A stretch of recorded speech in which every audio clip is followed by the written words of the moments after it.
di fale lato ino wadi wope on jali da yeso ma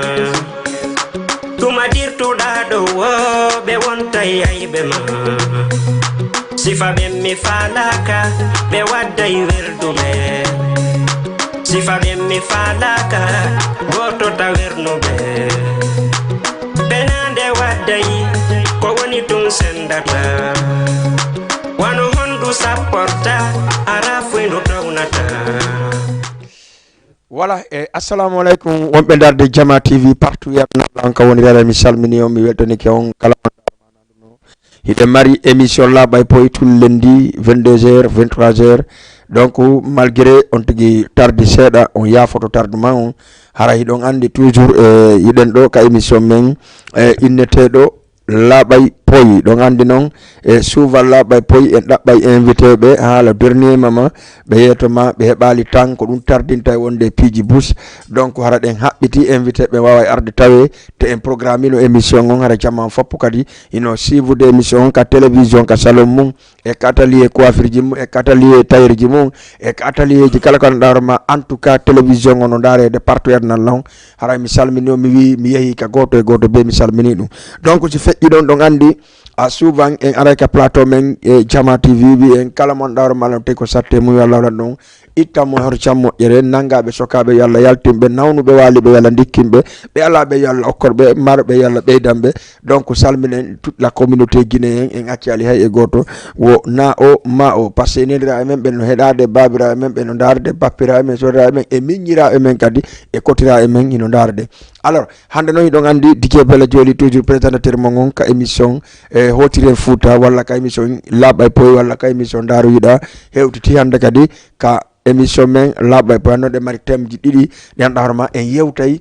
fi la communauté guinéenne mais surprise kay no arde pour la communauté guinéenne parce que no wodi piji go a sikkay no wadata ha Allah walla enen menen ko me yette baribe si me wi mako dum andu ko dum si me wi ma wona dum andu wona dum donc no wodi kadi ko ni arde surprise mais inchallah jango e lendi e dum hara ko fi yontre hande e lendi ka émission Labay Poy mais jango si Allah wala do jabi si mi confirmani on ko si tawi confirmi no woni yarde non hara e lendi de mari grand surprise ka plateau men Jama TV mena e jeudi mi wala surprise on ko hondum e hondum parce que don andi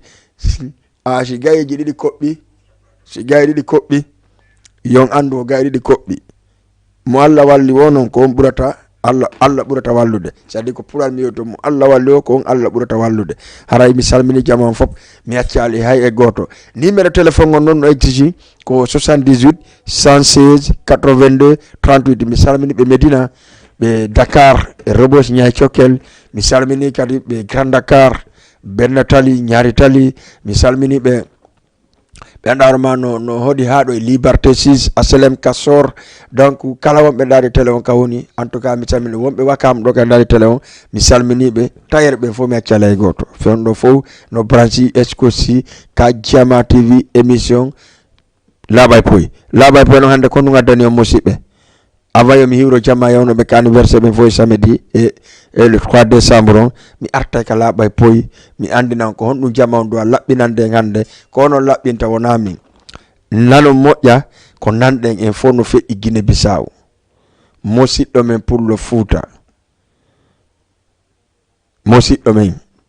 e mana e selon information on modi makko wi no faala jombude ɗiɗaɓo manam debbo on tay ɗum ɗon hawrana ɗum o waali ha tumbere cemma o fijiri modi makko ha ka haɗa ɗon e jaka debbo on ko jamfa ko wiyete jamfa debbo ko na luggi hiɗe hiya tun ɗum seeɗa ha on debbo ɗon jaka no jogi laɓi hino mari fi on ɓe modi makko Allahu akbar modi makko o fijiri modi makko o mawli modi makko ha modi makko yeggiti enede no wino jombay deuxième femme parce que hunande no wayade ha diwa ma tawa aron ko ande hande kadi ko hon dum duwada wadde debbon tayno yobi labi debbon ƴetti e wakkili ƴettugo killabi itta awra on suka sabu himo inni o jombay deuxième femme musidɓe ko nawligu non ka ko fetere yagal non ka ko honɗum non laɓɓinanelan ɗum ka laaɓa e poyi laɓɓinanelan ɗum ɗon ka laaɓa e poyi c'est à dire ɗum ɗo min mi ronko famude ha joni ko honɗum e mijitare e ha tawata an a wawali liberude hoore ma wi awa ɓay modi ma wi jombay ɗiɗaɓo a yiɗa sina a accay ɗon modi ma yaha donc modi ma perday an kadi perda par ce que fi on ɗuminni modi makko perday déjà modi makko awra makko o yeehi so hisi ara désolé pour lui hande kadi o wawata golle ko inete golle debbo kon donc debbo on ƴettama naɓama ka prison quel intérêt c'est-à-dire le problème que no wodi pijigo ɗerɗa hoore ma duwaka nanade duwaka waɗude sakko nano acco hakke deuxième temon en yii kadi en nani debbo gorko suka yehi jomboyi debbo yehi ɗayni on debbo wi on debbo kañum ko Madina gollata yahi wayi photo yi e magasin Madina mo andaro ma butiki hewuɗo debbo no jangi ha no fokkiti gaynugol o immi o yehi ka Fuuta Jallo himo foti e ɗen photoje mo filmiti e téléphone makko on wondema ko Madina o gollata tay noon kadi exactement ko Madina o gollata mais ko Madina ko gollata ɗon wona ka jiwo sikki ɗon kanka ɗo yewtali jiwo wona ɗon o gollata o wi ko Madina o gollata o mari magasin mo mari butikaji o jombi jiwon heyna jiwon absettiri fi butikaji ɗin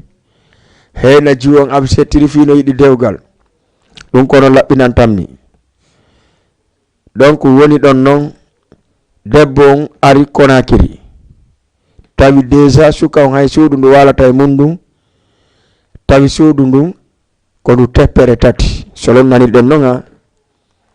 ko hay suudu timmundu ala ko matala won nder ton ɓe wonde 1 mois ɓe wonde 2 mois ka 3e mois tawi debbo on ƴetti reedu musidɓe tawi debbo on ƴetti reedu jonno ɓay debbo on ƴetti reedu debbo nan no jangi kañum hino faala yawde wallito modi mum ka magasin o wi modi makko on accata ɓay miɗo jangi seeɗa mi walla on yeeyude ɓay miɗo wawi calcul dal mo jangi himo faami ko wiyete ngey kon seeɗa si tawi ñamana simi faami hara comptabilité jo o wi on wawata accude mi yaha mi walla on ɓeygu modi makko wi habbolan seeɗa ɓay ko neɓali ko arɗa tela reni fewonɗo kadi a sella après a yaha mi hollama wawen gollidude oyni awa ɓe wondi ɗon kadi woni balɗe neɓali tun mo on suka gollanayno debbo o wari ka suudu ɗon o tawi modi o tawi ɓeygu jiwon ɓeygu gorkon pardon o wi ene honto modi ma o wi modi yehi golle Madina o wi awa yeɗɗa de modi ma hande mi addi ko jippinantanmi kon te oto no dari nani jippaki taw ko kanko ɓe yabbi haray ko jippinana heta bonu o modi makko ɓeygu makko ni jippinana on o ni ko kanko jippinanta men dole ɗe Madina Allahu akbar debbo ronki ande ko ley woni ko dow woni te imo mari grossesse mo 3 mois manam 10 jours ko reedujo debbo noon décide serta e modi mum laɓɓinane lan ɗon siko noon ko honno waɗa toon laɓɓinane lan ka émission laaɓay poyɗo 78 116 82 38 78 116 82 38 ka émission men laaɓay poy kala fala nodde kañ kadi arayi ko disponible voilà si feƴƴi ɗon kadi salminen encore jama on fop wona o ma o e kala participe rono ɗo wawi senade ka ka anniversaire DJ Bella Jolil e samedi le 3 décembre hara mi weltanike on fop wona o ma o be wawali senade ben kadi nyande gorno gasa be hebay e fere no be yahara e mi yeggitali taw sereji ardi dim passé si sere goto notikema ma wowla fi makko si sereji didi notikema ma wowla fi maggi kono mi do weltani sere forti foli di Grand Dakar Aissatou Koundara yawno don Ummu Hawa kambe minano ka délégation be fop mi do weltani be modja yo Allah tawon hewto yewre jang min do mi do weltani on sere forti foli Grand Dakar 78 116 82 38 premier auditeur assalamu alaikum allo oui on jarama hido e jang jam tun na la tong alhamdulillah do nodda mi honto do make honno no fami jidi fo no jam alhamdulillah no munya no dengureji alhamdulillah wala ne yaade sedan alhamdulillah hido e jang jam fo yettude Allah bui hido nodda mi honto do make honno mi do nodda on depuis Ben Nathalie mi no make Abdoulaye Kanté monsieur Abdoulaye Kanté oui on nani yewtere nden ka fi sonna jonda e modi mum ko on dum ma don don donc mi ngi hakkille anda den no wayti asibum ko affaire criminel yaga d'accord c'est siga dum don piji ina yido beydade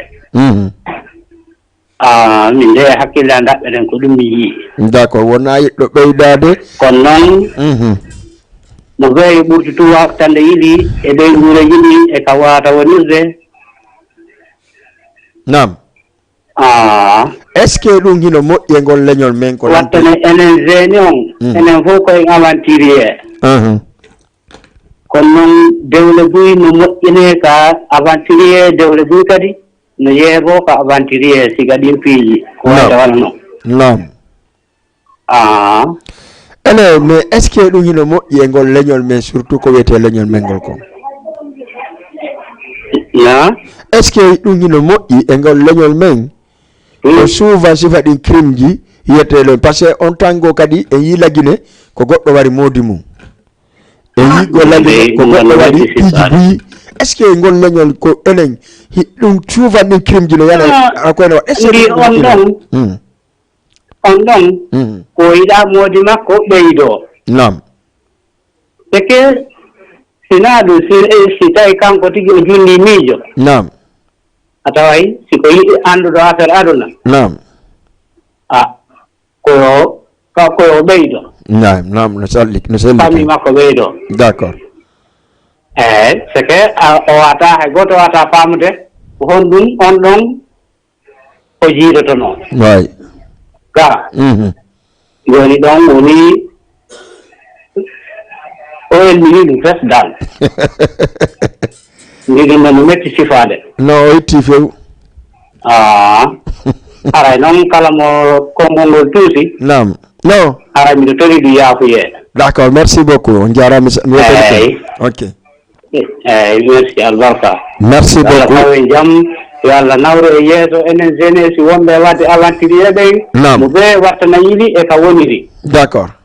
anden koye ŋetterangé kala ka wawde yaade ka wonde ŋetterangé mo ɓe anda ha ka wawata yaade nam merci beaucoup monsieur Abdoulaye wassalam on jarama aja 78 116 82 38 yaray ko premier auditeur on ko kamɓe woni ko bentali mi salmina noon jiwo an wonɗo benatali on jiwgan kum e hawa mi salminima moƴƴa an e korka biroma miɗo weltanima moƴƴa si allahu lan ɗon jaaɓi en aray arta ka plateau ɗo ƴette gaddi goɗɗo ka ligne assalamu aleykum allo ok kala mo waɗa pré yandi yonti waɗu pré o potito télé on seeɗa so nodda 78 116 82 38 ka émission la bay poy areng e o débat premier long aray ko dum da deuxième partie on kadi arten e o da si publicité di feƴƴe tout ça arten on andi Jama TV ko fi mon DJ Bella ko fi mon ara misal million ƴetten goddo kadi ka ligne 78 116 82 38 allo on jarama day jang yettudel atana woni ka wonda be non hebri seda na voilà merci wini ka wonda no hebri seda mi anda ko no wadi voilà nala to yalla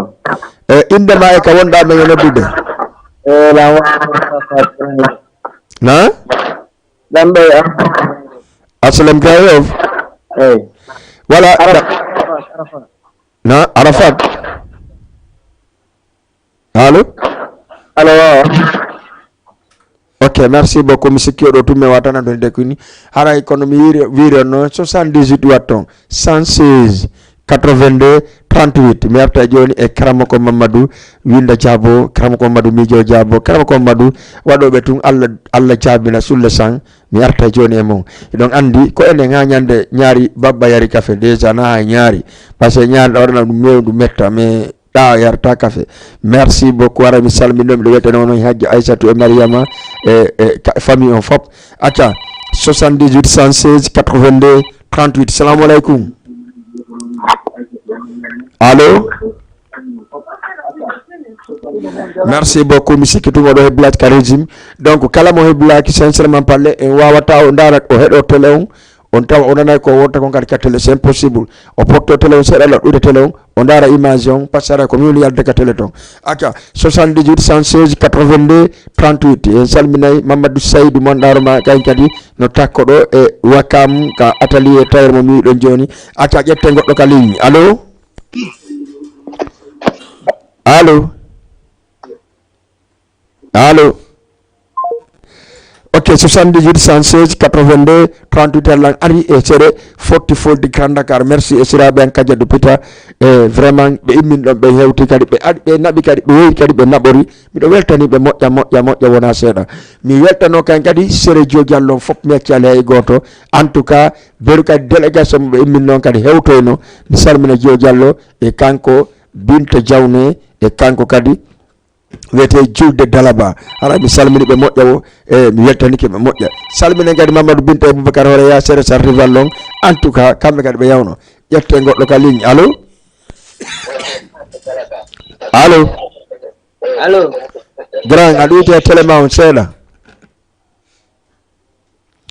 ok on ti duite tele on seeda yandi fi Allah sino fala men famodire hara en salmini sere jojallo fop en inni fop janka touru yo yaw surprise jarano ka touru ton en fop jango mobilité den yen hewen touru sere jojallo Medina Dakar minno ya grand surprise en aray do ka Jama TV donc andi ya beaucoup de choses pije bu feƴƴi antu Guinéen on do surtout menen promoteur ben mais ko en arta yewtugol en no kay mission men labay poy lundi prochain inchallah donc c'est feƴƴi don e arten ka plateau men e on yi ko mi watti do kon mi fala no andar ko mi daro mi holla on pantalon on e doloke on ko peti bari DT woni ko wadani mi dum cadeau ka anniversaire lan pay kun non no way ñewde mi jonna o numéro téléphone an on nodday lan kankadi mi jonna mo numéro téléphone mon kala fala do wattade cionci labadi ya tawmo don acce assalamu alaikum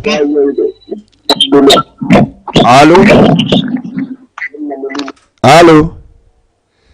oh modi je respecte le auditeur be la respecte be tigi kono wattane hilana noddi ton non voilà kono mi wodani non o yi do vraiment ko petit bari dete dongol tuma pay ko ngamen kun dongol tuma minyira hungan kadi minyira wa pardon kun haray mi hay fini ya foda moƴƴa ko kanko woni ko ñoyi dum do nabani mi cadeau anniversaire lan o wi grand bella ko en gotum am vraiment petit bari mi andi ko en gotum mi andi ko nene goto mi andi ko baba goto parce que dum ko buy o teni do inshallah jam watto mo 3 émission mi hikkidira émission tati hara sono ko mi woni wartade tellement ko mi weltorimo tellement ko mi weltorma tellement ko waduda kon ko mi sikkano tellement que hande vraiment mi weltike ɗum ɗo moƴƴa si ɓay a minata noon kadi ya haɓɓan ko satti o ko satti mais kala fala ɗo ñongon himo Blaise Diane ka centre commercial ka siliman o wonno ɗon deuxième étage mi ara mi jonna numéro téléphone makko assalamu aleykum allo DJ kono on jarama ɗon e jang alhamdulillah ya kono weedu ino muñña alhamdulillah wallahi monsieur mano laɓami ɗe ndaramremi laaɓa merci ko homɓe ko Amadou Wuri Ba wonɗo depuis Arafat Amadou Wuri Ba Arafat eyi Amadou Wuri mi salminima hiɗay jang eyi alhamdulillah mi salmi tigi merci beaucoup Amadou Wuri non ko honno yiwɗa e o débat men hannde mo adduɗen fi o sonnajo ko waɗi modi makko ko ɗum ɗo woltaka ɗum ɗo kadi ono wurti enen a jombi ɗiɗaɓo ko goto mi jogi dakkan ɗo noon ndi joni noon ɗiɗaɓo sa ari tawi sonnajo on kayen kadi falaka ko honno guerdata mi tawi sonnajo on falaka ɗiɗaɓo on tawi arano on falaka kono mi guerdata ɗon ono mettiti waade hara a huuli noon hara arano on ka lan huɗimo kay lan huɗimo ɗum takko ando fen so darode no guerdata mo takko ando no a andi oɗa dey o inni o joom mbayɗi ɗaɓo o inni ɓay ko sabu ɗum ɗa jombirta ɗiɗaɓo accu mi itta ɗum ɗo bugo ɗon no fulɓe nikkiji ɗum ɗo acci mi haaɗa e goto nayi joni noon reɓɓe joni ayi probléme ko reɓɓe woni heɓude ko awa wi no jacci mi haaɗa e goto on taw d' accord ko mbo wonɗa weltinde kiki ɗon ɗo ɗo ilan salmina on ɗo lan salmina kala heɗitiɗo ɗon fenɗo ɗo merci lan faala ɗon ɗato fu kara ko kesum d' accord eyi aɗa jarama merci beaucoup 78 116 82 38 ka émission men laaɓa e poyi hande ko fi sonnaɓɓen ko honɗum ɓe waɗi ko honɗum ɓe waɗani ɗum ɗon en tout cas arten e on juge men ɗon kono mi waɗino noon e mi salminen paremɓe ɓen yawnoɓe ka anniversaire balde rue 25 Kouyaté Fass Bafodé e kanko balde hoorejo lawol on équipe o fop mi accali hay goto mi arta kadi encore une fois ka paremɓe ɓen monsieur Souleymane Bari président vice président SP Vision ƴette goɗɗo ka ligne assalamu aleykum allo on jarama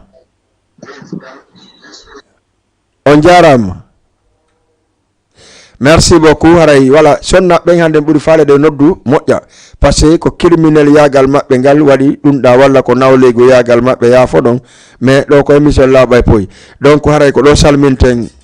monsieur Souleymane Bari la vice présidente SB Vision on e kanko G Parcelle madame la présidente SB Vision e équipe yawnoɓe fop représenté kadi monsieur Saliou Konté on andi monsieur Saliou Konté kanko no pare jon o représente vice président makko ko kanko ni président SB Vision o représente kadi présidente SB Vision on e président SB Vision on haray mi salminiɓe mi landike ɓe si ɓe hewtoyno e jamɓe fof mi andina président on ko ɓe imminno kon délégation on hewtoyno ɓe hewtini kadi ko ɓe jonna kon e hoore teddungal haray si tawi ɓe heeɓi ton ko metti ɓe yaafolan haray ko mi waɗina kamɓe waɗinmi voilà e 78 116 82 38 allo allo modi onon kadi mi inni on télé on pottinamo seeɗa walla e poɗɗon seeɗa e télé on walla ɗuyton volume télé on wayi onon kadi wayi pita ɓen ka ok merci beaucoup 78 116 82 38 on yi sonnajo on ko waɗi modi mum kon Guinée Bissau ƴetten goɗɗo kadi ka ligne assalamu aleykum allo oui nala toon hiɗon e jang allo merci beaucoup e haray ko ɗon mi salminta kadi invité ɓen fof mi ara ka maremɓe ɓen mi ara Basim Bari e délégation mum on fop hari mo wondi e Mariama Bari wondi e Mariama Baylo wondi e Male wondi e yimɓe buy e Binta Jawne wondi e délégation molanaɗo mole kanko Basim Bari nene goto angon nawnata tum ton min mi ona ga simi nawni ga o ona ton Basim yalla ɓoyden ha ɓoya juuta dandag sago gaño miɗo weltanima miɗo weltani ɓe yadɗaɓe fop mi accali hay e goto berɓe mi anditali inɗe mum ɓen ko kamɓe mi yatti wolde fi mum haray en tout cas mi weltani kema moƴƴa yalla ɓoyden ha ɓoya juuta Basim Bari depuis to e Medina Fatoumata di Basim Bari merci beaucoup et merci encore une fois salmine Sira Bari depuis Wakam Sira Bari o haɓali o sittali kanko e Grand Elhaji Beni en tout cas ɓe waɗi délégation molanaɗo miɗo woma wiide délégation maɓɓe on uddi yolde boyi merci mi weltani ke o moƴƴa onon kadi mi arta goɗɗo kadi ka ligne assalamu aleykum allo Allah grand jo hono wa no welde seeɗa alhamdulillah ɗon e jang jantuno ngari ma e complément labaɗo miɗen daramaɗo o mission no weɗi e complet mono falamo heɓude sa noddilan tuminaɓe te kadi tawere jom basi inchallah rabbi ko mala tan alhamdulillah Massalou Diallo depuis Grand Yoff monsieur Mamadou Salou Diallo depuis Grand Yoff monsieur Mamadou Salou nam on nani ɗe golle sonnaji on ko waɗi Guinée Bissau ɗo kon ɗum wonnon kadi yewɗon ɗum ɗon ɗon on ñawore nden tami golle no raɓɓiɗi on non ko foti ko tomanede fi gorko on few ko jogui ko gara wona e gorko hatondi mo par ce que kanko hatondi na e gorko nam donc tañata ñawonde wonde wona yiide gorko few hande kadi kanko kadi est ce que ka prison ko wonɗon o yiide ɗon hande kadi e gorko o yiya ñawonde tañike ɗon mais est ce que ɗum ko moƴƴi noon par ce que ɗum ɗon andi ko ma ɓe sonna emen kadi ɓe waaje piiji goo tawata ta ɓe waɗi piiji goo vraiment no ɗum ɗon kay moƴƴa way en tout cas c'est un peu gauche par ce que ɓe yiide ka leñol ɗo koyen wettinaɗe min salmini Jama TV miɗen dartele moƴƴa Grand Yoff ga merci on jarama vraiment ala yalla mawɗo Jama TV yeeso allahumma amin ala miɗo salmina musidɗo on seeɗa ɗo sey no wawi wonde mais bisimilla ko onon jeeyi gasi ara mi salmini Salimata Biramo nam kanko e ceerno Sadou Bobo Monko nam e Alpha Aboubacar Diallo nam e Diariatou wonde 6 nam e koto Saïd nam e payko e maɓɓe so nam e Tafsir nam e sonna makko d'accord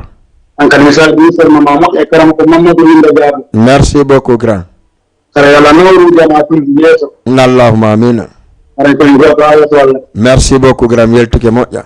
merci beaucoup bonne nuit merci beaucoup acca 78 116 82 38 miɗo weltani auditeur ɓen fof e auditrice ɓen e kala mo heɓali feere natude kayla weltani ɗum haray tigui on kono ɓe o grand jeɗo woodi noon en tout cas ñongo no laaɓa c'est la première fois mi heɓa ko ñoyra labira ɗum ni ta ko tayere jo ari wi la grand cadeau ko ni watto ka télé e waɗa émission par ce que ɗa fodde mum c'est la première fois mi andi noon ɓe wimo ma on komo ma tun merci Petit Bari DT depuis Medina haray kala faalaɗo yawde ka atelier makko e Petit Bari numéro téléphone makko on ka téléphone an on ka numéro makko on won ɗon sincèrement mi jogitaki ɗo mais so Allah jaaɓi mi yanto numéro téléphone makko on mi ara mi jonna on yahon ño'on koye Macky Sall o acca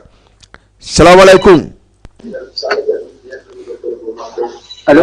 on jarama hiɗon e jang allo on jarama hiɗon e jang on jarama nala ton jam ko alhamdulillah yo ɗo make hono ɗo noddami on to mino weltode mino weltoga émission ma d'accord ɗa noddami on to grand eyyi ko minen ko Cité Batrin ɗo gollude Cité Batrin merci beaucoup Wakam ne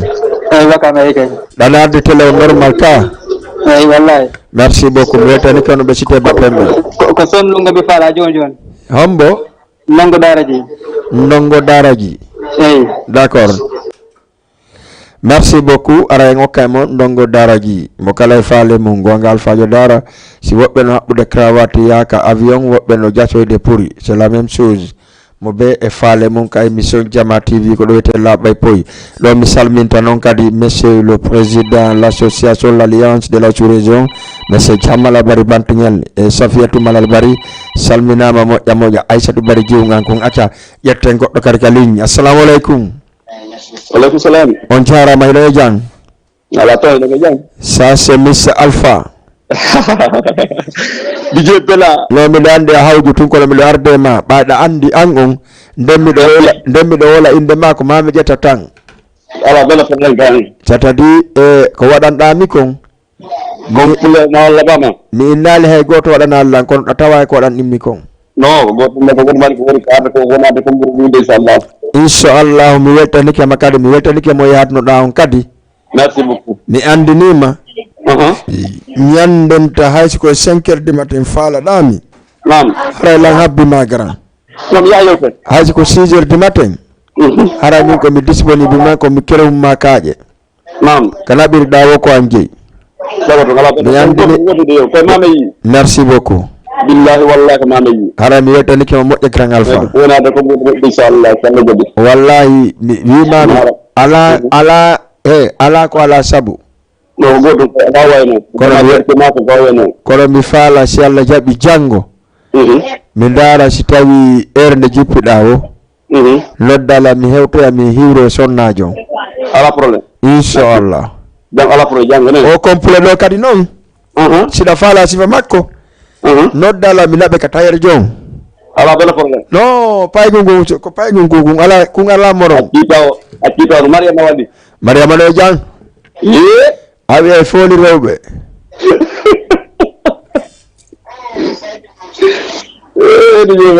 awi ay foli rewɓe no waɗi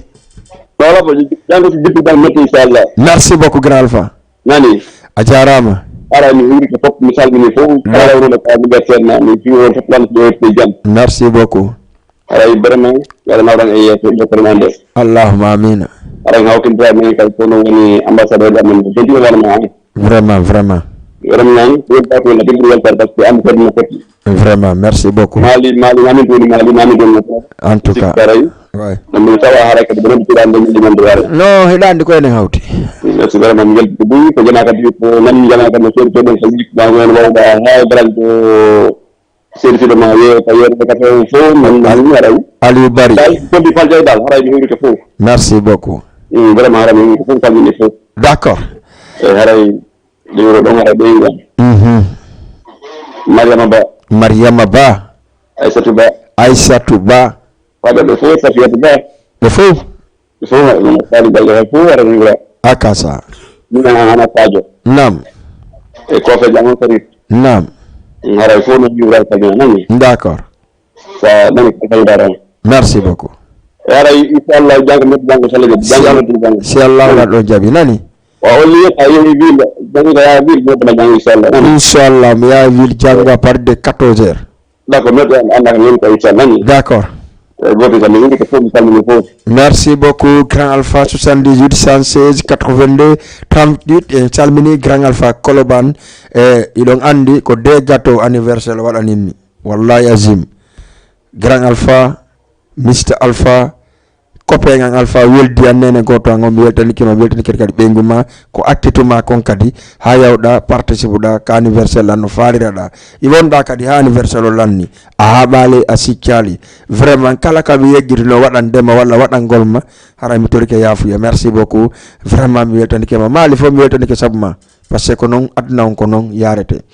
voilà e aren ka karama ko Mamadou Winda Diabo karama ko Mamadou Winda Diabo salla jaɓi deuxième émission amen gommeɗen préparde hara men yaha men tawaɓe ka maɓɓe e men landoɓe golle maɓɓe ɗen men ɓe holla kadi farin fansin golle maɓɓe ɗen par ce que jama on jaka hari no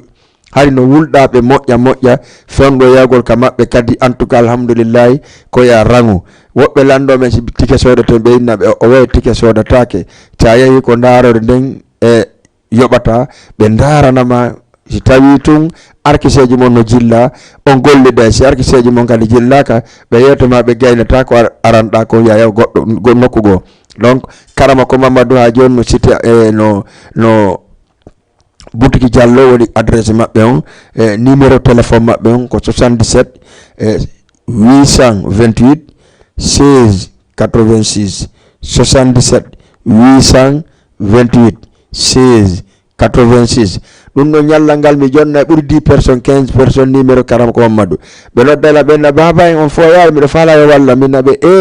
ko karamo ko Mamadou ni karamo ko jom min na mi arnaqueur joddeji a andi siko mi arnaqueur jo warani mi arnakino buy mais yo Allah dandan parce que en tout cas moƴƴa wo ɓen jonnata mo kala jonnu ɗum ko wawi kon ko winda jaabo wawi e fajande on ko faala ɗon kon noddeɓe kamɓe ka 77 pardon 828 16 86 hiɓe ha joni adresse on ko boutique Diallo kamɓe kala e Dumbuya waɗa ɗo émission réalisé on ko nokku gotu ɓe woni ko kamɓe woni gollidude merci beaucoup en salminiɓe ɓeygu mabɓe moƴƴa Hadja Aissatou e famille mabɓe fof gaccali hay goto mi salmina Mariama weldande pi laguine telimile donc tijjani men dia aussi en salmini ɗum kono mi wordi noon arnoɓe ka anniversaire lamɓe fof mi accali hay goto en tout cas kala mo nanal inde mum ko kanko mi arti wiide hawa depuis Fass mi salminima moƴƴa mi salmina kadi Halimata depuis Guel Tapé kan kadi vraiment mi warimo nande mi anda kon woni Aissa depuis Grand Dakar mi salmina Aissa Daleng ɓe salminama moƴƴa e kanko Mariama mi weltanike ɓe moƴƴa par ce que vraiment ɓe arno ko anniversaire ɓe souteni en tout cas on est ensemble e salminen kadi Adama depuis Grand Dakar salminen Houssayi kan kadi mo waɗnimi cadeau molanaɗo jasnerde labaɗo en tout cas ñande mi watti on ɗo wo kadi wuuri guiɗo jamma tigui yayi paykum c'est pas bon addali kankon acca merci beaucoup kanko Houssayi fiɗonere jon salminen ɓe arnoɓe fof ɓe fof kamɓe arnoɓeɓen ƴette goɗɗo ka ligne 78 116 ok haray on ɗon kadi o waynike 78 116 82 38 mi salmina kadi Mariama ɓeygu an o wanno effort molanaɗo o wakkili e anniversaire long en tout cas o waɗi ko watte ko merci aussi salminay waɓɓe vidéo jiɗimɓi fop kala waɗanɗo vidéo souteni lan mi salminimo miɗo weltanimo kala Jal taximan Ibrahima Sori no salmina Aliou Bari vraiment ɓe fop ɓe dari anniversaire lo mi yejjitali noon PDG an ka télévision ɗo parce que depuis ça fait 4 mois ha hande o wi Allah mi yoɓu 100 francs 4 mois de promotion o wi Allah 100 francs mi waɗeno mi farira o afficha télé o afficha o partage ka page en tout cas mi weltanike mo moƴƴa kanko wuuri merci Allah lanno ɓoyndi men ha ɓoya juuta Allah wota seytane ukko hakkunde amen ha goɗɗum waɗa par ce que noon ha ñiire ɗengal haɓay kono si haɓi men wona ɗo mi rejila ɗo kadi par ce que c'est nous dannu merci wuuri bravo mi weltanike mo moƴƴa e merci Allah e golle ɗe yaaru yeeso ƴetten goɗɗo ka ligne allo merci beaucoup haray ha joni ko e ɗum wonɗen calminen cio callo moƴƴa par ce que kankadi e kala ka tangal naɓete o ƴetta kadi mbuuɗi makko watta e tangal on o naɓa mi weltanike mo moƴƴa mi weltano Mariama Mbori ɓe nene fune ndina esoɗo Bari Bantiŋel ɓe fof ɓe weltana merci beaucoup président Malla Bari Bantiŋel haray mi weltanike ɓe moƴƴa acca ƴetten goɗɗo ka ligne allo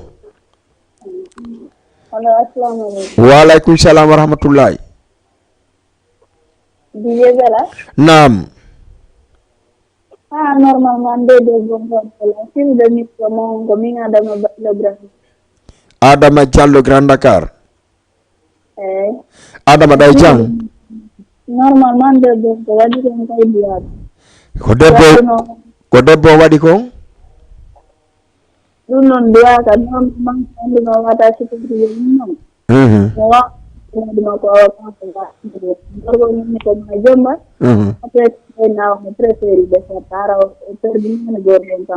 D'accord. Mais joni an kon ɗum yiɗa e ɗum ɗo an kadi kon wonɗa wajade sonnaɓe en tant que sonnajo kon ɗum marɗa ko wajoɗa sonnaɓe en tant que sonnajo ko sonnajo waɗi ɗum ɗon d'accord.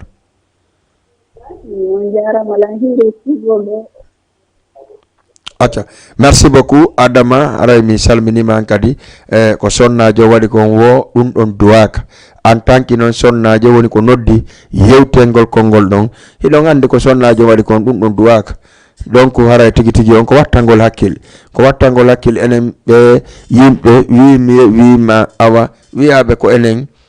duwa hawde enɗan e diina duwa hawde nene goto yagal baba goto yagal fino e kamen yara yeeso hiɗon andi piiji busi fenɗo ene wadde kamen en wata dirijude hay fuyi ko sabu piiji go sabu en fotta sabu ɗen waɗi sohor sabu iɗen waɗi koyen criminel ɓe ɗin piiji fof no wolede mais ha joni e ronku reddemarude ko e men ɗen anden hande kadi wonno 2010 kon wata wonde 2022 ko wonno 2021 kon wata wonde 2023 il faut que redemaren e ko emen naden ton ko duwa nadde kon ƴetten goɗɗo ka ligne allo a faami naden ko duwa nadde kon ka ligne hakkille moƴƴuɗe sensibilisade ɗe gandal naɓori akken sohoroyagal akken hunde nanɗa hoore ma wiigo mi ittira e ɓernde ko ittide hande ɓernde wo ko sa ɗaɓɓi haalis a darni galle a soodi oto a yahi Dubai a yahi Canada a yahi Qatar a yahi États-Unis ko ɗum woni ittugol monnaie pa ƴettugol wara goɗɗo walla tampinamo acca ƴette goɗɗo ka ligne allo oui nam ɗon e jang e jam tun alhamdulillah nana toon alhamdulillah ɗo noddami on ɗon make honno meɗen nodda ɗo e Almadi Almadi mi sikki ɗon ndaɗe télémon Jama TV on eyi meɗen nodda Jama TV on merci beaucoup ara mi salminiɓe Almadi ɓen fof awa ono way toon mala toon alhamdulillah inde nden ko honno min ko Mamadouri min Mamadouri sonnaji on ko waɗi kon kon ɗum wiiɗa e ɗum ɗon ɗo fuɓe kañini sonnaji on ko affaire miile o waɗiri affaire miile d'accord par ce que so andino o yiɗano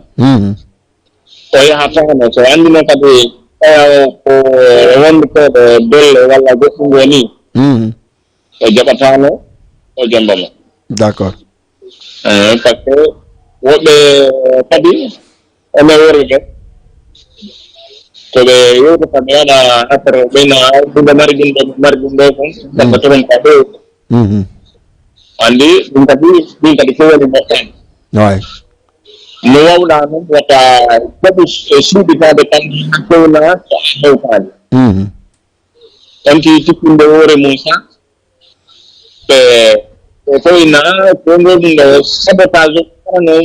ɓuuri hoolare aranore tawa optoroytane nam eyyi par ce que tawi a hutan aran ɗum no ɓuuri ko a satta hutare d'accord mi tanni ɗum ɗum ɓuuri ɗumannade sonnaji on dal min mi andi o waɗi affaire miile eyyi par ce que so andi no moɗum makko ko rogottoɗo o wawatano yewde o jaɓatano dal d'accord to ɗum nandi ko noon waɗi yaa so taw waɗi comme ko waɗi ɗon kono sonnaji on ɓaari ka deuxiéme partie kanko andano oɗa golla e goɗɗo la gollata goɗɗum oɗa artu wimo en tout cas ko Madina woni gollude ayi o innalimo dey sakko o yalandakimo ko honto wonɗa e gollude o ari jombugol ɓe tara o heeɓi o yii jiwomo ni ko ndongo faala ɓe continue noon ene okkugol ngol enen kaɓe yewta kon manam no jiwon wodri noon oya yaɓna téléphone mum on innayi ko Madina mi gollata ko boutique ɗo komin jeymo donc magasin ɗo komin jeymo c'est à dire manam debbo dal e ɗum ɗon intéressé ko metti debbo on ko tawde kanko suka on o ɗaynimo et puis debbo on ko jannguɗo ha gayni andi enen ɓe andi jannguɓɓen ino mari probléme kamɓe sa trahisi sa waɗi avis de confiance ko fanɗi wo eyi ko noon ara on haaɓi bien sûr walla so tawno ko jiwo on wino wolanan ko honto gollata ɗon ɗon wawno ñaawde jiwo on mais jiwo landaki o ko honto gollata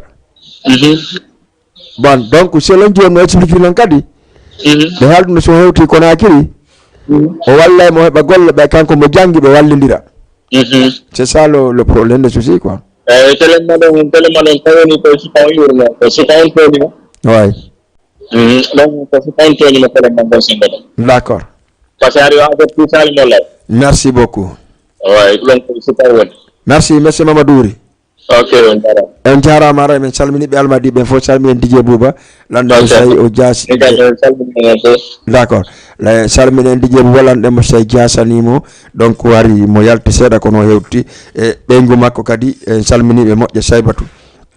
Ok, salmine Mariama mo DJ Bella Joli Mariama ko wiyete Fodi rewbe vraiment e weltan ki mo ya kala non fala do nyamde ceke gerto broset a barana alloko fop yo yawka cross man wakam ka fondo panneau publicité yimo jodi don yimo yeya don ceke e gerto banana loko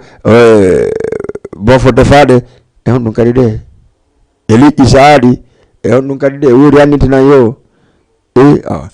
voilà peji di fo dal hara yino mo yeyde don astaghfirullah na peji di fo hara ko nyamete ko fo mo yeyde don allez 78 116 82 38 assalamu alaikum salam on jarama hidon e jang malato alhamdulillah do nodda mi hondo do make onno nodda isin bentali do make onno awletende d'accord mi do hedi yo ngawa malato alhamdulillah harikalla no yen ko question ji nam ko mettendi ka ko welendi no ko sande pange mo donc wat don wo c'est-à-dire ko sonna jom mawli bay bengu makko bay modi makko wi jombay di dabo sonna jom eti ha hendi ka modi makko jombirta kon wadi labi itti few joni ko dum don landa don ko honno dum ko fi hon dum don ko gagnane mi fama mi inni mi famale mo tagoy mi inni naam ko sonnajo no jombado sonnajo jombado modi makko non wi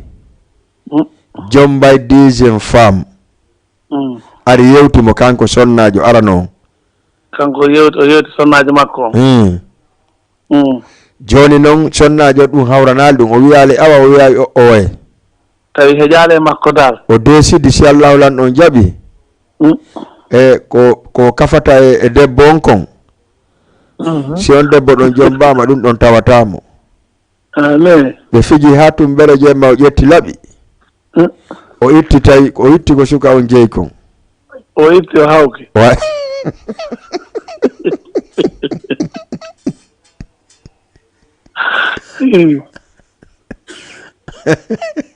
gara ko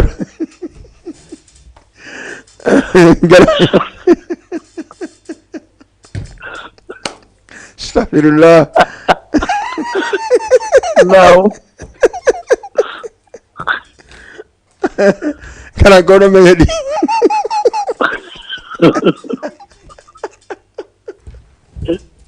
a wonnon tilfimo e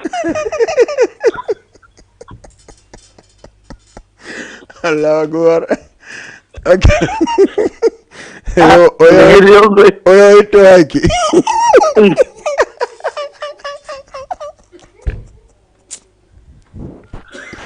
aja mire heri go ya jo do ko don haadi kaka ito haki do don haadi awa walali mo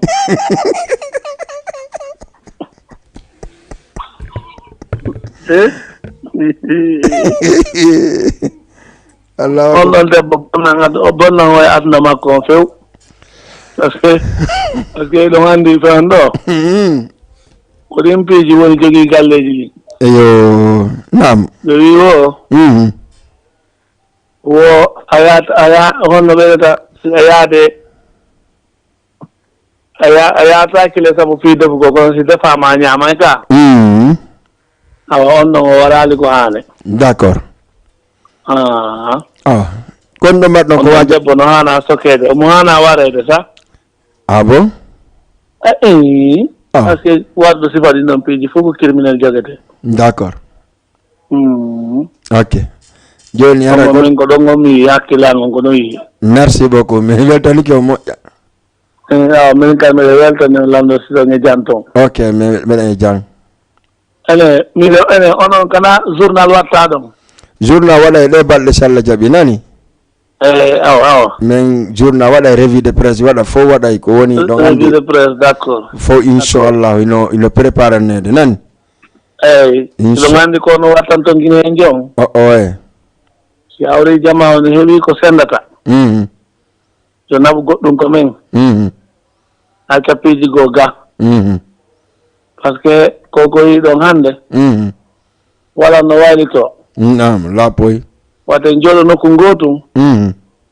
haɓɓitoɗen e réagir ay ɗon fof waɗen pijji mon ɗi fof ɗon d'accord annditen ko men kadi koko men si wuli koko men si metti kadi koko men d'accord si weli kadi koko men laapoy pour no jogaade e men doole ɗo ɓe si heɓii ko sendata so yejito ko mun nani d'accord eeyi min ko ɗum mi mari komi woola on jaaraama par ce que miɗo ellaaji buy noon tigi no yiide no faamude kadi e leydi ndi haccite hakkille mum emo moƴƴa d'accord eeyi haray miɗo anndi toujours ɓay ko télé wonɗo ko émission wona ɓurta e contactude o ley si Allah lan ɗon jaɓi waɗon ɗum ɗon kadi débat par ce que hunde ɗen ko wattango yiila boyi y a pas de problème nani on jaaraama mi weltike haray ko ɗum gon komi noddiri on ni ok d'accord sago an e yaññano yewtere nden kono nam en hawrina e ɗo de seeɗa y a pas de problème so noddi men ley en faamodira nani sallah jaɓe merci beaucoup jarama acca merci beaucoup ara en miɗo anndi en yehi ka en ñara ka dernier partie passé en arta taw publicité ji ɗin eɗon anndi e concert ji buy no waɗa 2 concert no heddi wattede ɗo si Allah ɗan no jaaɓi le 3 décembre en feƴƴini ɗum ɗon yaro jam moƴƴere no heddi le 24 décembre et le 31 décembre ɓay noon publicité ji ɗi no woodi hiɗi monta hiɗi ka télévision ɗo ɗum ɗon wawa taw feƴƴude awa simi ƴetti o ɗo en coupa téléphone ha feƴƴinen publicité ji ɗin ka régime si Allah ɗon allo 78 116 82 38 allo allo on jarama hiɗo e jang naɗa toon alhamdulillah ɗo noddami hen ɗo maake honno ko monsieur Alpha Ba Bandani monsieur Alpha Ba Sankali Bandari Dandaka Dandaka ko on to non monsieur Alpha Ba Bandani Alpha Ba Bandali ok d'accord ok no wayi naɗa toon hiɗon e jang iɗon selli toon Bandali ɗum ko Mali noon koye Mali jeeya d'accord min salmini on moƴƴa ɓe salminaɗon ɗo tawɗon e jam toon awa monsieur Alpha kono on ɗuyte télé on seeɗa hara o nanalan direct ok joni habbom kuuɗo seeɗa yo aɗa ande ɗo ɗo tawɗon e jam nani nam miɗo wiwo PJ Jamalla Bari Barduñel d'accord miɗo hewro kadi halji potti on fof d'accord mi hiirike mami landi kadi tawiɗa e jon toon ma kadi Allah jaam an mi resotti tan guila yen on fof on jarama mi weltanike on aɗa mi weltike moƴƴa noon mbiɗen ni président engal stage d'accord miɗo hewro halji potti cuɓo bagadaji on fof nani awa eyi aɗa mi hiirike mum fuufɗande kadi tawiɗo e jaam wayre manno yiide aɗay kono ko hunde wodre ko en goto mawɗo si Allah jaɓi mercredi o yeylankaren yo nani inchallah merci beaucoup mi weltanike ma merci beaucoup aray ka régime en waɗay publicité ji ɗin si arten ka plateau men wawen darde ko hon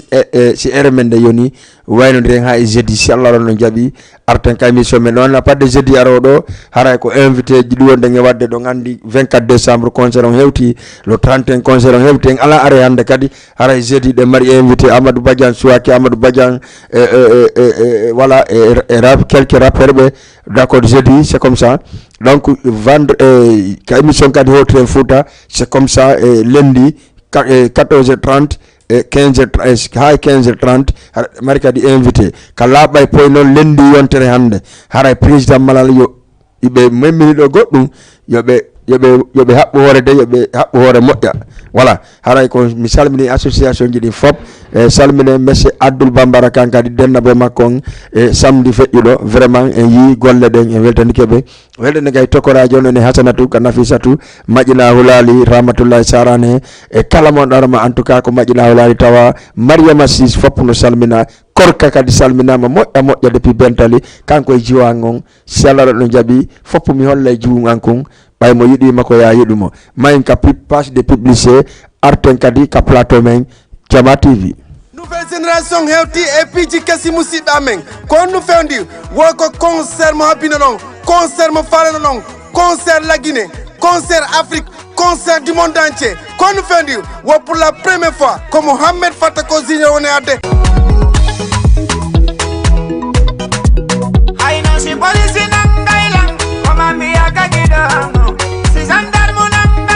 le 24 décembre contre Douata ko stade Iba Mar Diop à partir de 20h ya dembo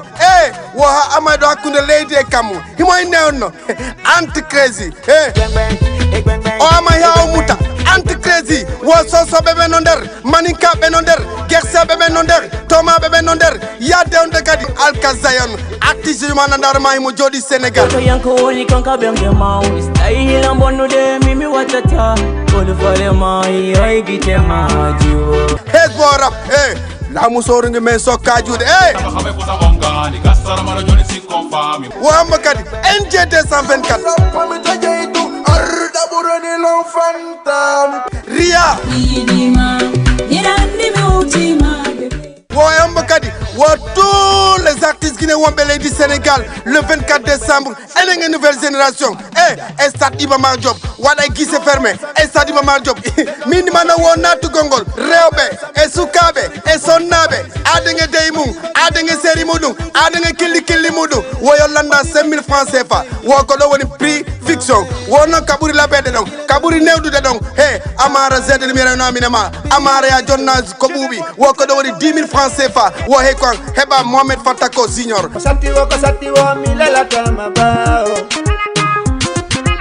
Safala Mardika concert hino numéro téléphone info live wadu 77 375 28 63 wala sa noddiɗo ngayndaki nodduɓe ka 77 105 93 44 minima nouvelle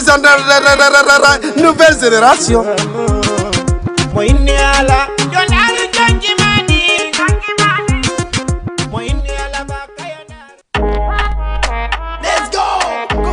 L'association de la sous-région et FIFAP Soukabe Paris woni Bagada Wonson woni Big Soul 224 woni Aribo wono na Aribo Tunday na Big Soul Tunday wono kadi na Bagada Wonson day sonnajo wado imude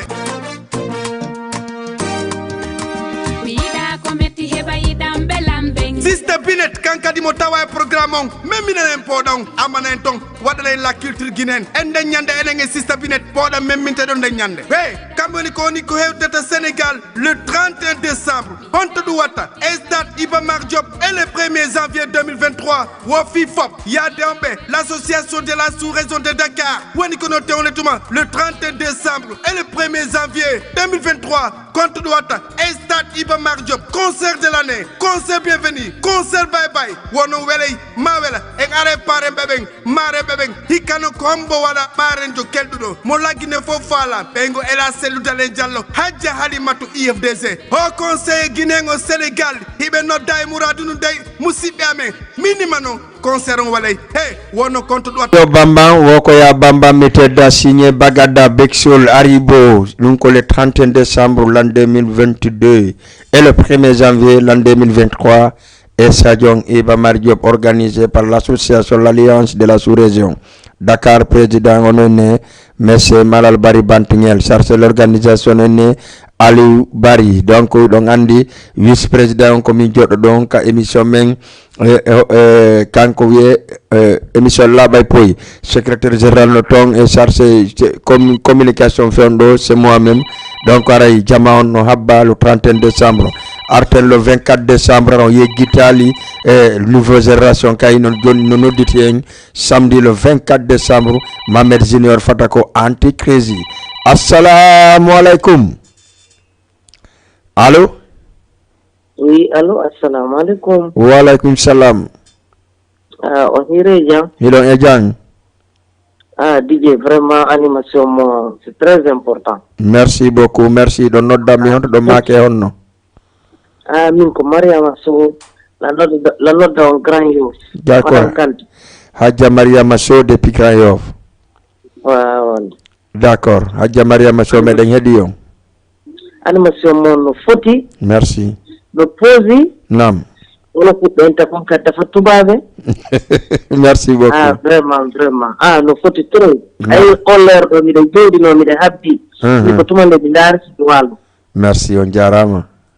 Ko foti kon vraiment min wole few. Merci. Ko dow. Merci beaucoup. D'accord. Vraiment mi weltike moƴƴa. Ok. On jarama yette soɓe malgré ko bari mi yetta kono hande mi weltanike on. Ko bari yetta ɗon. Min ko bari mi yetta. Ja ko yetta bari ji mom yewtude o mais andi ko mi woni lanɗon. Non mi jaɓi. D'accord, merci. Min kadi mi jaɓi few. Ok, ala problème. On jarama nani. Merci beaucoup. Miɗo weltani o moƴƴa vraiment. Ok. Merci beaucoup. Merci beaucoup Hadja Mariama So depuis kaɓe tooli ɗon fewndo hiɓe darde Jama TV émission laaɓay poyi. Merci beaucoup. Hara ɗon andi tous les lundis kay ɗen mari 14h30 15h30 tous les jeudis ɗen mari 22h 23h tous les lundis ɗen mari 22h 23h. Assalamu alaikum. Allo, on jarama. Allo, on jarama ɗon e jang. Yantuna lato. Alhamdulillah. Ɗon nodda men honto ɗo make honno. Modi Mamadou Ali ɗuytane en télé on seeɗa la nande télé on kam woni wolde kon. Émission on dumanike. D'accord, ɗuytane en télé on seeɗa hara min mi ala e nande télé on kam mi wolta kon. Nala ton. Alhamdulillah. Min heeɗi kede émission ji wonɗi moƴƴi on jarama hoto. Merci beaucoup. Waray kon ɗum addan ɗon e onon kadi ɗon. No mi weltanike murado Allah ɓeydan en jogiren dan ɗon moƴƴina. Allahumma amina. Merci beaucoup. Mi weltanike o min kadi. Ni kadi fi émission ji wonɗi fi kaɓe ɓe Omar Jofuɗa Allah ne on tawnayi. D'accord. On jarama hoto. Merci beaucoup. Ara mi weltanike on nani. Ok. Merci 78 116 82 38 aray konon tun ñande o ñande ko yen ɓeydo na yen ɗuyto c'est-à-dire sen ɓeydike en jokki enɗan sabi probléme men on ñando ɗen ɓeydade déjà ko jokkere enɗan nden woni ko mankani en seeɗa mais min torike noon jama on min jeeji jama on ɓay fof no andi en jokkodira joni fof andi sen jokkodiri en wawa jokkodiren ɗum ɗo mari important. Acha 78 116 82 38. Assalamu alaikum. Allo. Aɗo yita e télé ma on seeɗa rami mi nanta ka wonmi wolde kon. Waaleykum salam. Hiɗon e jang.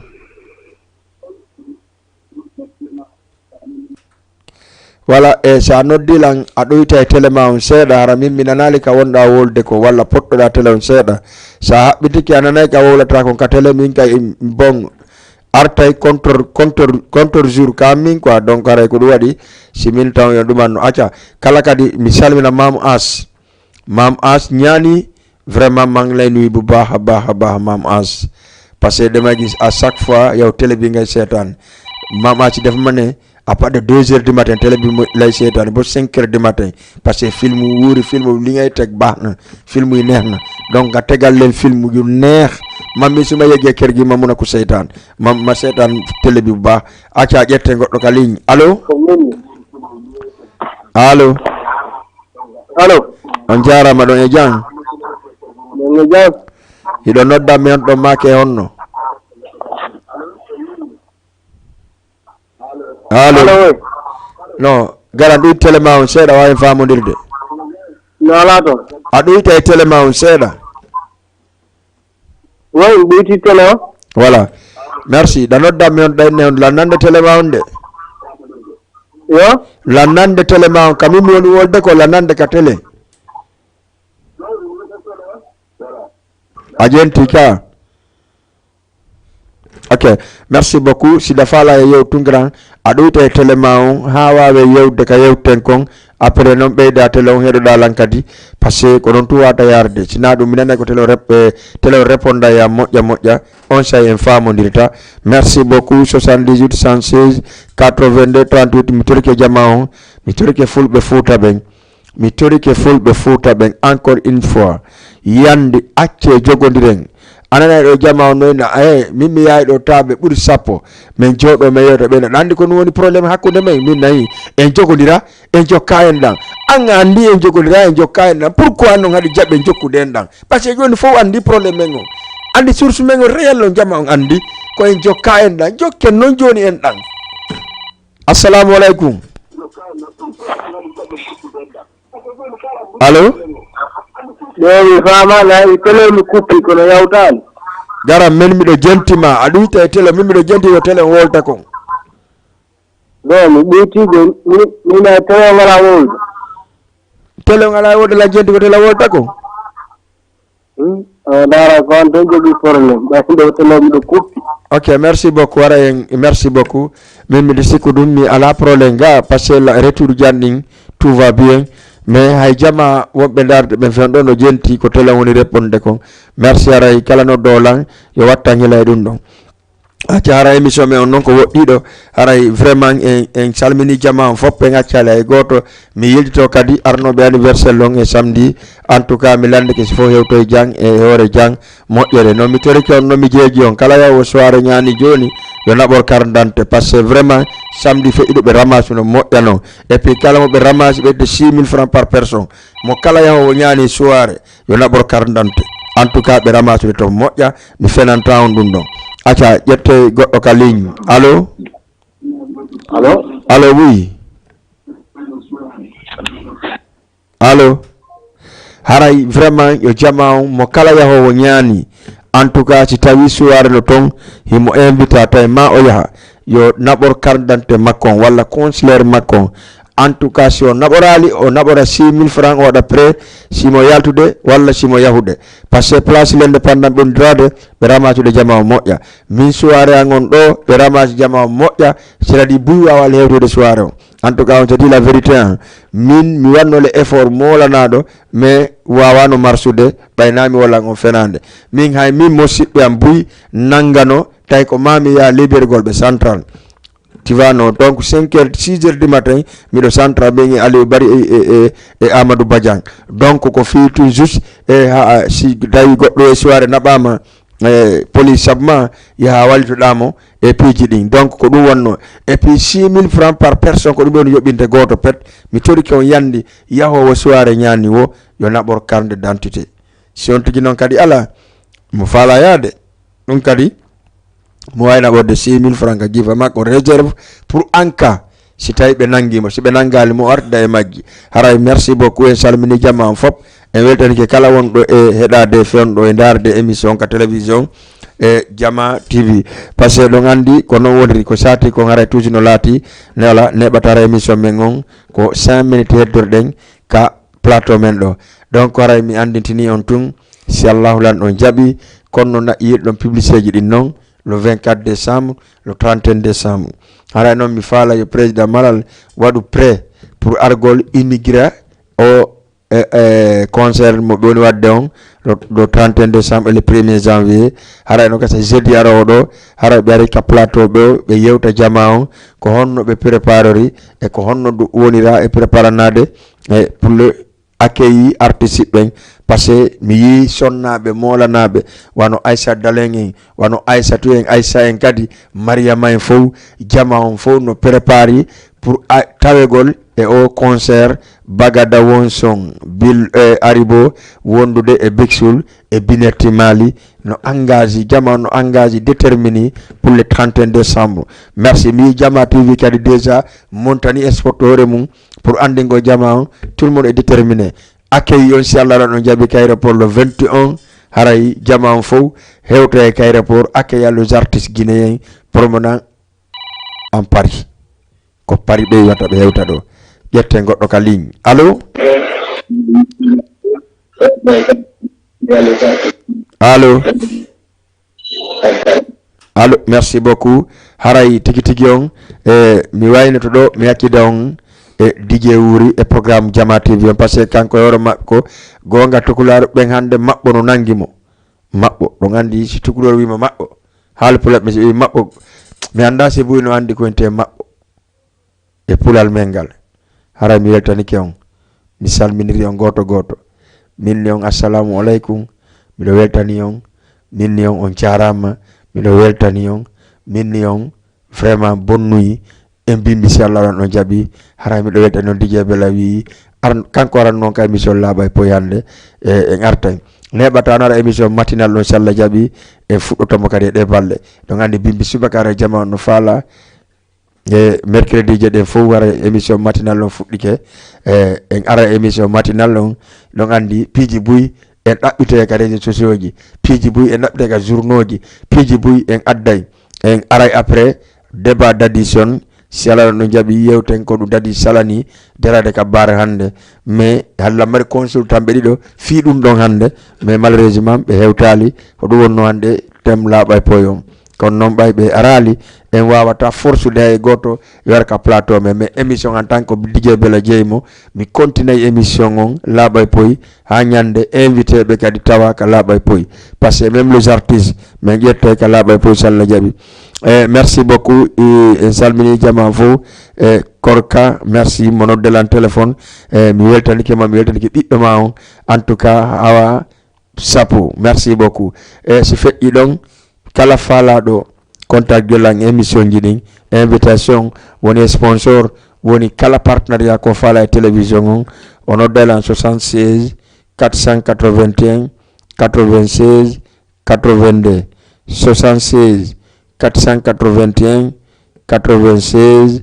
82 sa noddi landon mi aray kala fala nodde kadi karam ko madu winde jabo gollana be golle mabbe den nodda be 77 828 16 86 karama ko Mamadou winda jabo ko numéro mabbe on non aray adresse on ko boutique Diallo woni 78